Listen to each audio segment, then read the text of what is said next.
Oh dear. All right. Yeah. Yeah. Okay. So, hello, Canary readers. I have with me here today Michael Klare. He is a professor at Hampshire College in the Department of Peace and World Security Studies. He's also a defense correspondent at The Nation magazine and a regular contributor to publications including Tom Dispatch, Mother Jones, and Foreign Policy in Focus.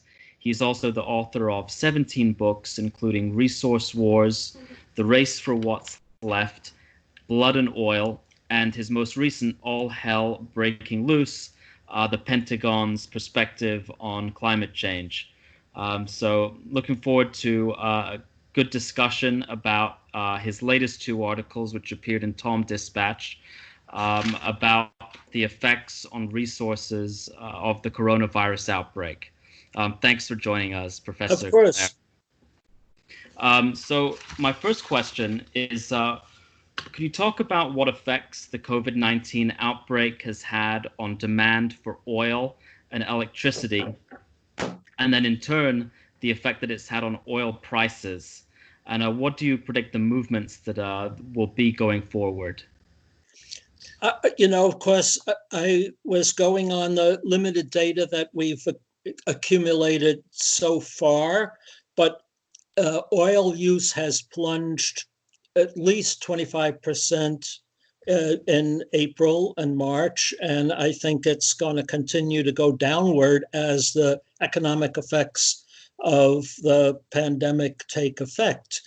And I think this is going to continue for a long time to come. I don't see oil usage going back to pre pandemic levels for some time to come, if ever.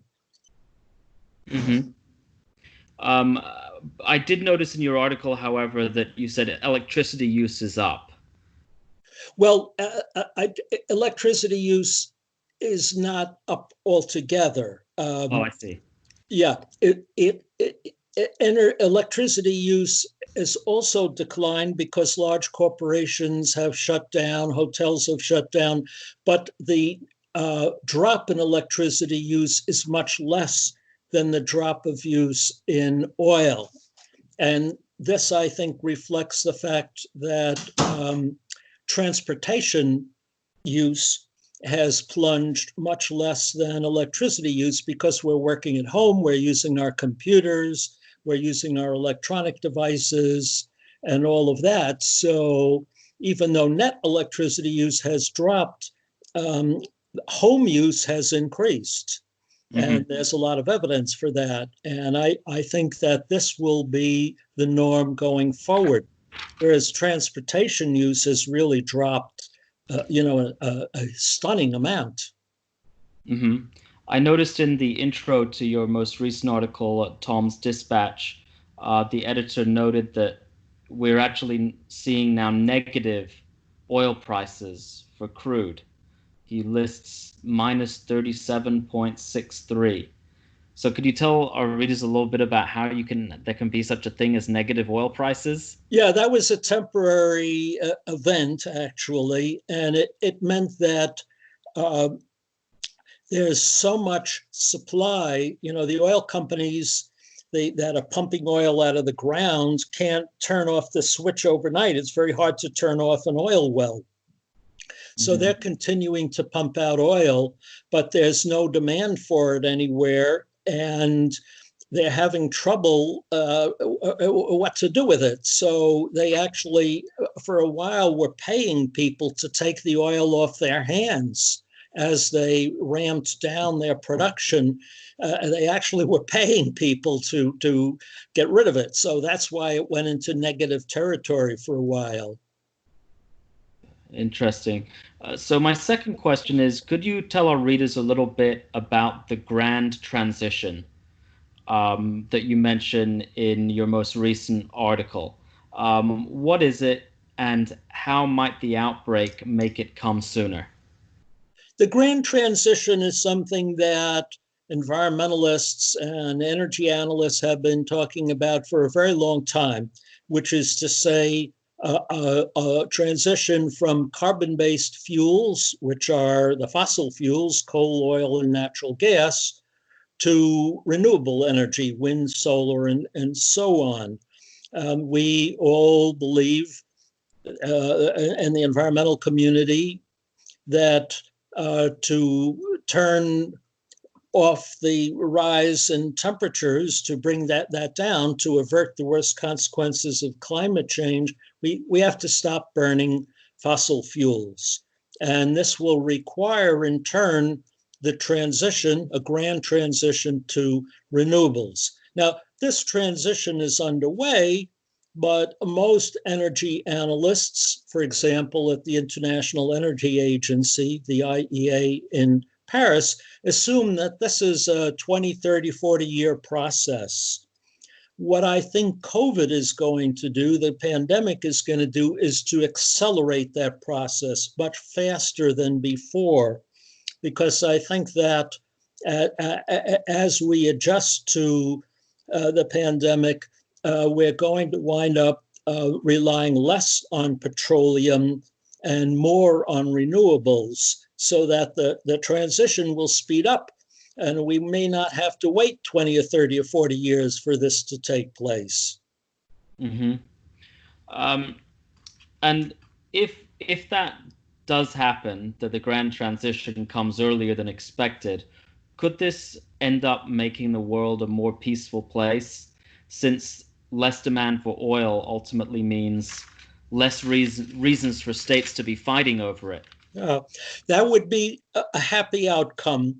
In the short term, however, I fear that it's going to make the world a more unstable and violent place. Now, why is this? It's because there are at least half a dozen countries around the world whose governments depend on oil exports to finance their operations. We're talking about Russia, Saudi Arabia, Iran, Iraq, Angola, Nigeria, Algeria, and Venezuela, among others. All these countries have, the oil states, the petrostates, many people call them, depend on oil exports to finance their government operations. For Russia, it's up to 50%. For Venezuela, it used to be, Nigeria, 70, 80, 90%. And these oil revenues were what financed government operations, social welfare, food subsidies, fuel subsidies, all these years. In Saudi Arabia, it's what enabled the Saudi royal family to keep its population quiescent all these years. When you had an Arab Spring going on in neighboring countries, the Saudis quickly ramped up a $120 billion program of social benefits to its population. Okay, if oil prices plummet as they have, these governments are running out of money, can't pay food subsidies, can't pay fuel subsidies, can't buy off their population. And those populations are going to get very restive and angry and turn against their governments. And we're beginning to see this. For example, even Russia, the support for the Putin government is dropping finally, because people are suffering because Russia is so oil dependent. And the same thing in Venezuela, Nigeria, and Angola. So there will be upheavals as a consequence. Do you think that that effect might end up aiding or otherwise having an effect on the US's current regime change efforts in terms of Venezuela and possibly also Iran? I think it's going, from a US policy perspective, it's going to lead, I'm talking about Washington's perspective, not mine. Right. It's going to result in wins and losses. I think if you're thinking about Venezuela and getting rid of Maduro, yes, it probably will hasten that process. On the other hand, it's going to make the Saudi regime, an important U.S. ally, more and more unstable and at risk. So, there'll be countries, U.S. allies, that will also suffer as a consequence of this process. Hmm.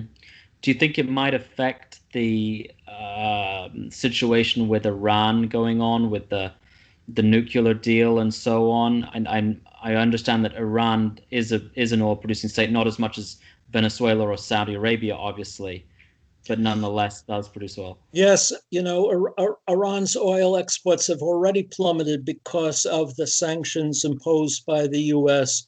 And this, in my mind, is a very sad, despicable situation that the Trump administration, in this case, call it, the Pompeo administration, because he's pulling the strings on this one.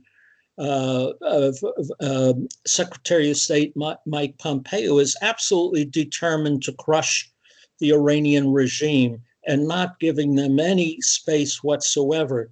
Many of us believe,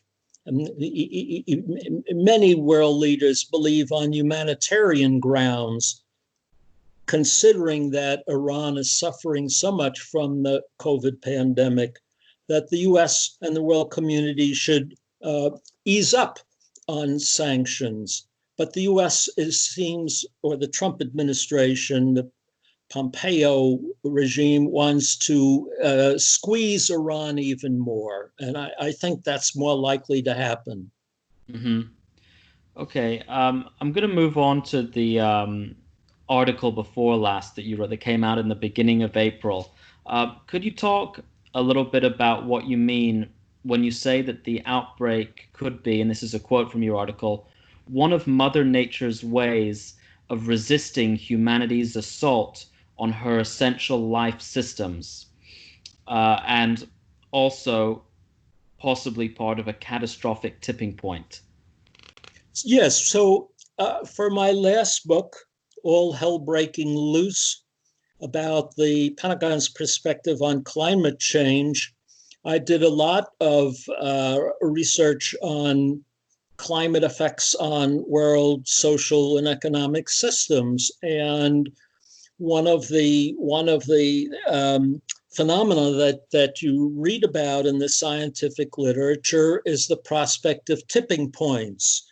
That is, that climate change, global warming, will not just increase our misery in small doses, little small doses that we could accommodate to, sea level rising a little bit each year. That'll give us time to prepare. Temperatures rising a little bit so we could alter our agriculture. But there will come times when there'll be stunning changes, irreversible, that will have powerful effects on the world political, social, economic system, crushing effects that'll happen rather suddenly. For example, one that is most often discussed in the literature is the melting of the West Antarctic ice sheet, which could raise sea levels rather dramatically in a short space by 10 or 20 feet, which would, of course, inundate all the coastal cities in the world, produce hundreds of millions of refugees. But there are other tipping points discussed, and among those are pandemics. And climate change is uh, increasing the risk of pandemics in a variety of ways. And I do believe that COVID-19 epidemic could have a climate change dimension to it. I'm not arguing that's the exclusive or the main cause, but there's certainly reason to believe that climate change is a factor.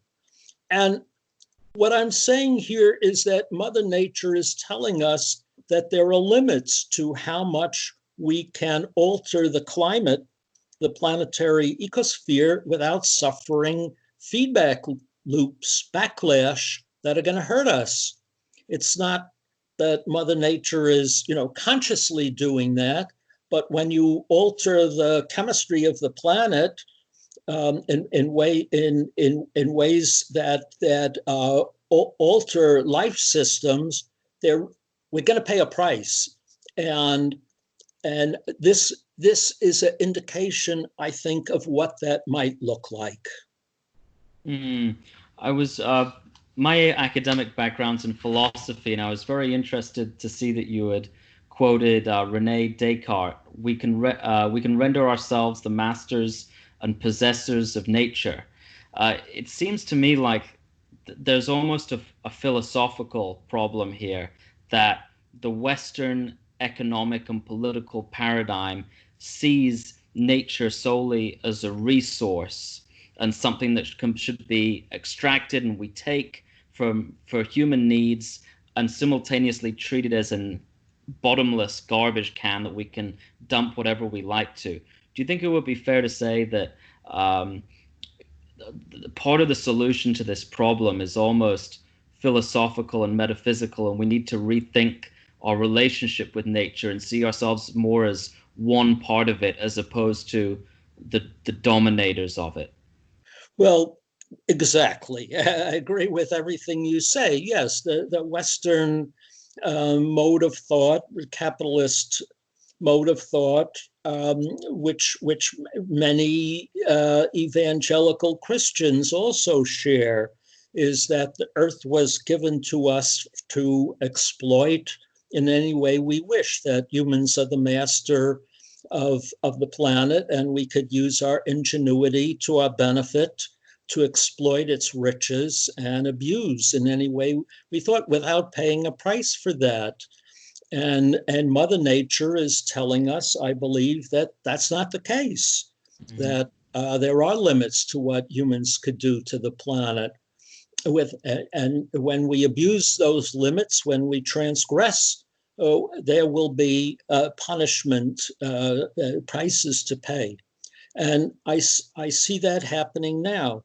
And that leads me to conclude, I'm hardly the only person saying this. I've been influenced by Bill McKibben, among others, that we do have to form a new relationship with the planet. And I call it a strategy of peaceful coexistence, that we agreed, humans, not to further abuse the planet, and in the hope that we could avert the worst of the backlash that we might expect. Yeah, you've actually preempted my next question, which was about peaceful coexistence with nature. Um, would you like to elaborate at all on what concrete steps might be part of a peaceful coexistence with nature?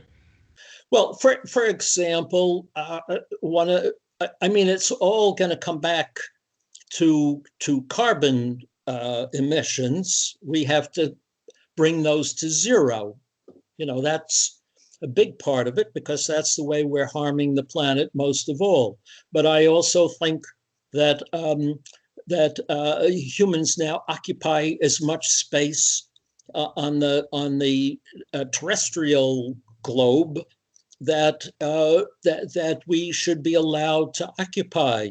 In fact, we should give some back to Mother Nature, wilderness areas and the like. For example, in the American West, um, you see humans building homes in very dry wooded areas that are prime for forest fires, and they're burning. And I think Mother Nature is saying, this is not where humans are intended to live. And we could give many other examples of that. Uh, Building on coasts. This is utterly insane for people to build their homes on the coastlines where they're going to be flooded. So I think we should recognize that there are terrestrial limits to where humans can inhabit. And we have to use those spaces in a sane, efficient fashion to meet our needs, and leave the rest of the world, the Arctic, the Antarctic, and the oceans, alone. Mm. So your last book was called All Hell Breaking Loose. and I believe it came out in 2019, last year. Do you feel like there are any parts of it that you'd like to discuss, or whether there are arguments you feel now have to be revised because of the COVID-19 outbreak? The argument is essentially unchanged in the sense that um, what the essential argument goes like this: for the officer corps of the U.S. military, they will tell you to the last woman and man that their primary obligation is to defend the United States against its foreign enemies. And at this moment in time, that's Russia, China, and North Korea primarily. And that's what they're trained and equipped to do. They know how to man fighter planes and warships and aircraft carriers and submarines and tanks to defeat those countries in war. That's their professional capacity. But they see that climate change is going to impede with their ability to carry out that function, and that interference will grow with time and eventually overtake their ability to do anything else. I think the COVID pandemic is bringing that point home with a vengeance. Mm. The U.S. military is being called on now to perform all kinds of activities that are not part of its warfighting ability, to provide medical assistance, to assist in hospital care, and all kinds of measures. And they're going to understand, this is clear already, that in the future they're going to have to view things like pandemics and storms as part of their function, even more than in the past. Mm. Yeah, I actually wrote a piece for the Canary a few months ago about a study that found that uh, the U.S. military is one of the world's biggest polluters, and if it were its own nation, would be something like in the top five or something like that. I'm not sure that that's entirely accurate. Uh, I think that that's somewhat exaggerated, but the U.S. military is a major consumer of fossil fuels, especially as fighting units in the Middle East, uh, abroad. The U.S. military is also taking steps to reduce its fossil fuel consumption and to reduce its emissions. mm, So, by comparison, the world's airlines combined probably consume far more fossil fuels. mhm. Okay, so my final question is about the upcoming election in November. I assume that you would agree that the Trump administration has been a complete horror show when it comes to environmental issues, resource management issues, and so on. With Bernie Sanders now out of the Democratic primary race, it seems like Joe Biden is going to be his opponent. And the Canary, or at least my articles, have been arguing that the establishment wing of the Democratic Party isn't all that much better on environmental issues than the Republican Party. Do you have any thoughts? First of all, do you agree with that analysis? If so, do you think there's an explanation behind it? And what political strategy do you think environmentalists should be moving towards in the next few months and years ahead?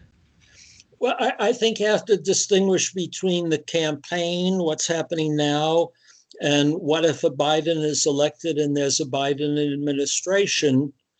To get elected, Biden is going to have to mobilize at least a partial part of the Sanders constituency, and that means he's going to have to move closer to a Biden position on climate change and the environment, and he's already done so. I think a lot of the suburban, especially women, uh, uh, voters that he needs to win also are going to push him in that direction. So what happens if he gets elected and he starts selecting his top people, Secretary of Energy, head of the EPA, and so on? Then there will be a fight.